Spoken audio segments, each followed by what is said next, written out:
अस्सलाम वालेकुम guys, welcome to my channel the chemistry world. आज जो हम टॉपिक डिस्कस करेंगे वो पीरियोडिक ट्रेंड्स पार्ट 2 होगा, जिसमें हमने नेक्स्ट 2 जो है वो पीरियोडिक ट्रेंड्स के बारे में स्टडी करना है।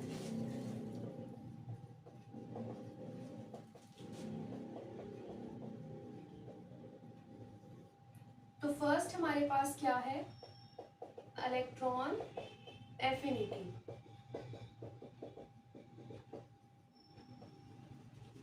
अब फर्स्ट ऑफ ऑल हम देख लेते हैं कि हमारे पास जो इलेक्ट्रॉन एफिनिटी है वो होती क्या है। इलेक्ट्रॉन एफिनिटी हमारे पास होती है वो एनर्जी जो हमने अगर जैसे हमने आयोनाइजेशन एनर्जी लास्ट वीडियो में पढ़ी थी ना, कि हमारे पास जब हमने किसी इलेक्ट्रॉन को एटम से निकालना होता है तो फिर हम क्या देते हैं, उसे एनर्जी एब्जॉर्ब करवाते हैं। ठीक है, तो उसे हम क्या कह रहे थे, ionisation energy.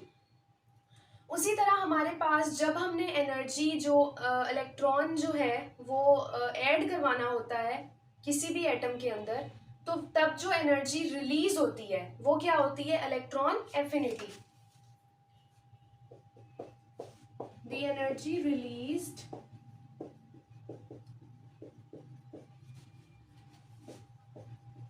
when an electron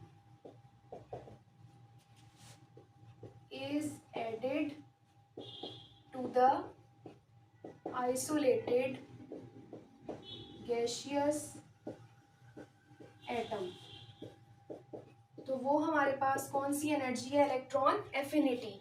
for example हमारे पास ना फ्लोरीन है, फ्लोरीन के अंदर हमने इलेक्ट्रॉन ऐड करवाना है तो वो क्या बन जाएगा, नेगेटिव आयन।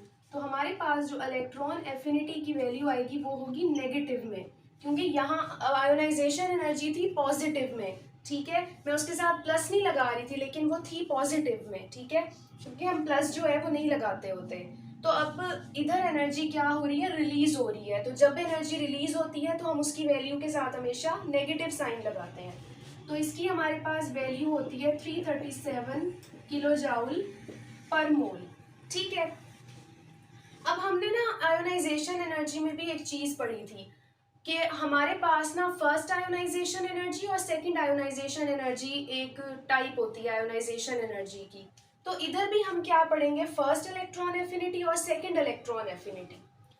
हम ऑक्सीजन की बात कर लेते हैं। ऑक्सीजन के अंदर अगर हमने एक इलेक्ट्रॉन ऐड करवाया तो हमारे पास एक ऑक्सीजन नेगेटिव आयन बना, तो उसकी इलेक्ट्रॉन एफिनिटी कितनी थी, -141 किलो जाउल पर मोल।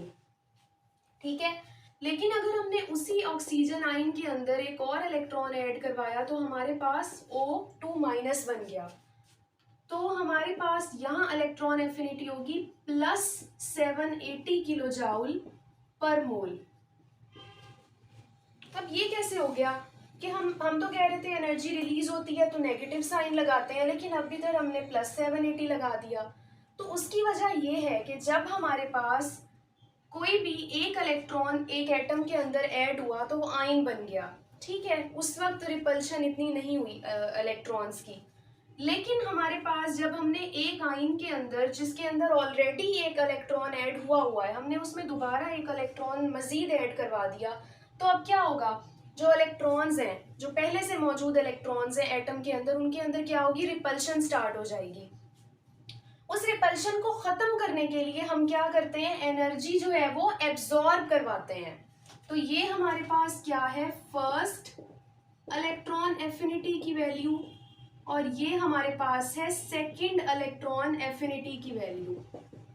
ठीक है, सेकंड इलेक्ट्रॉन एफिनिटी जो होती है वो हमेशा पॉजिटिव होती है, क्योंकि यहाँ एनर्जी एब्जॉर्ब करवाई जाती है रिपल्शन जो होती है इलेक्ट्रॉन्स के बीच में उसे खत्म करने के लिए। ठीक है,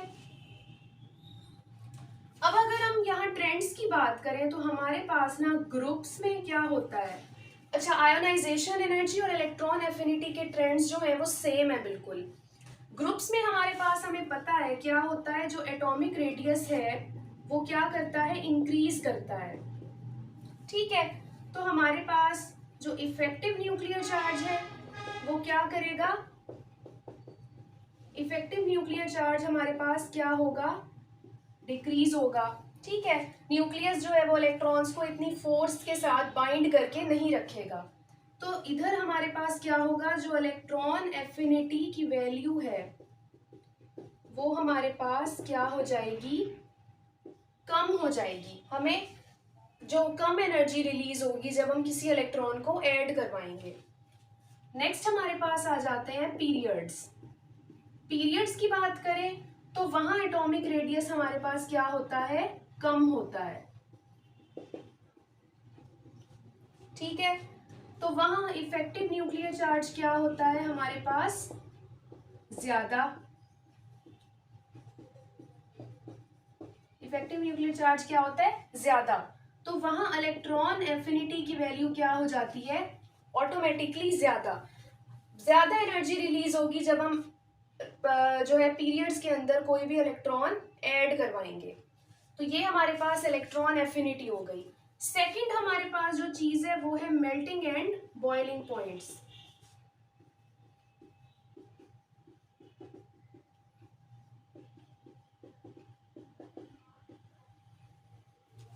अच्छा, मेल्टिंग एंड बॉइलिंग पॉइंट्स के बारे में तो आप लोगों को पता ही होगा। मेल्टिंग पॉइंट क्या होता है, वो टेम्परेचर जिस पे कोई भी सॉलिड लिक्विड में चेंज हो जाए, ठीक है, उसे क्या कहते हैं, मेल्टिंग पॉइंट।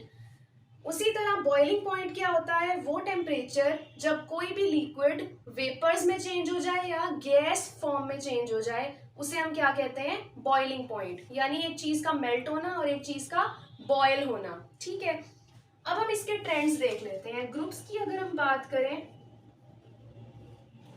तो ग्रुप्स में हमारे पास क्या होता है, ग्रुप्स में हमारे पास जो मेल्टिंग और बॉइलिंग पॉइंट है वो क्या करता है, अब एटॉमिक रेडियस हमें पता है ग्रुप में क्या कर रहा है, इंक्रीज कर रहा है। ठीक है, तो हमारे पास इफेक्टिव न्यूक्लियर चार्ज जो है वो क्या हो रहा है, डिक्रीज।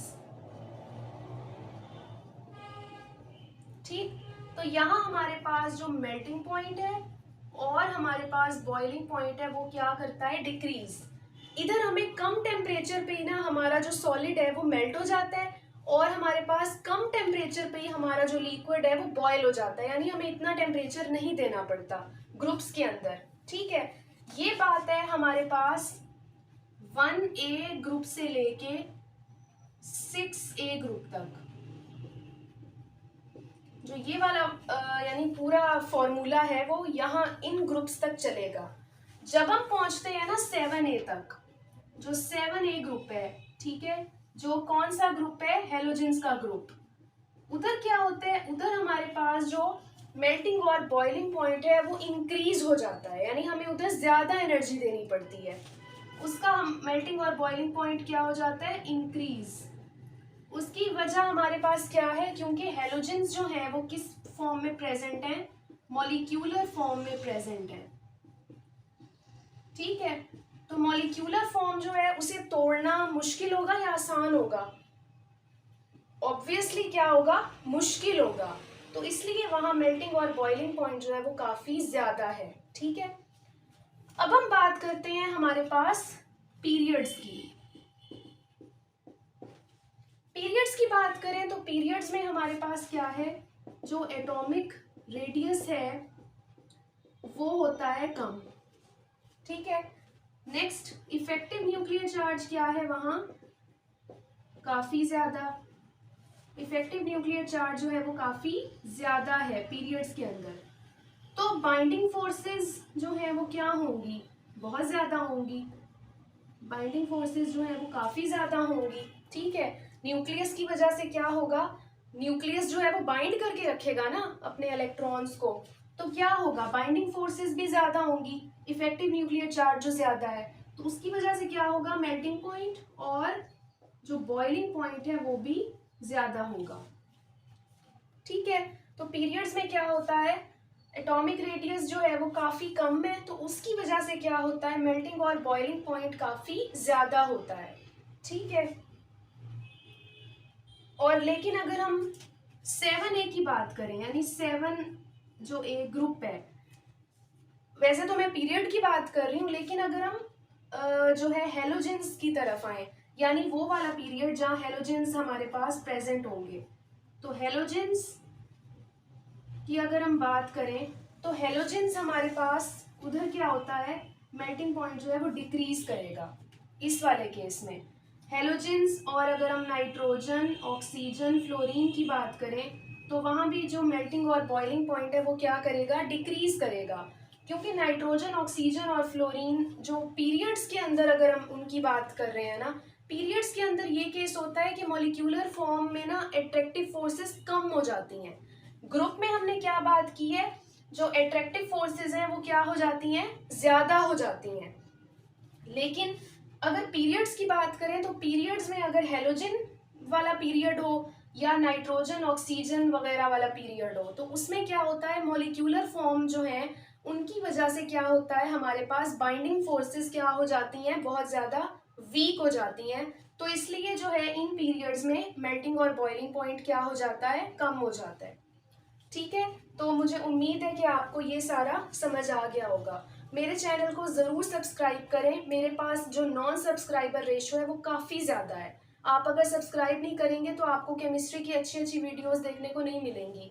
ये बेसिक चीज़ें हैं जो आपको केमिस्ट्री पढ़ने से पहले जो है वो समझ आ जानी चाहिए। तो मैं वही आपको एक्सप्लेन कर रही हूँ सबसे पहले। तो मेरे चैनल को ज़रूर सब्सक्राइब करें और नेक्स्ट जो वीडियोज़ हैं वो भी मैं इंशाल्लाह आपके लिए लेके आऊँगी जो बहुत ज़्यादा इन्फॉर्मेटिव होंगी। तब तक के लिए अल्लाह हाफिज़।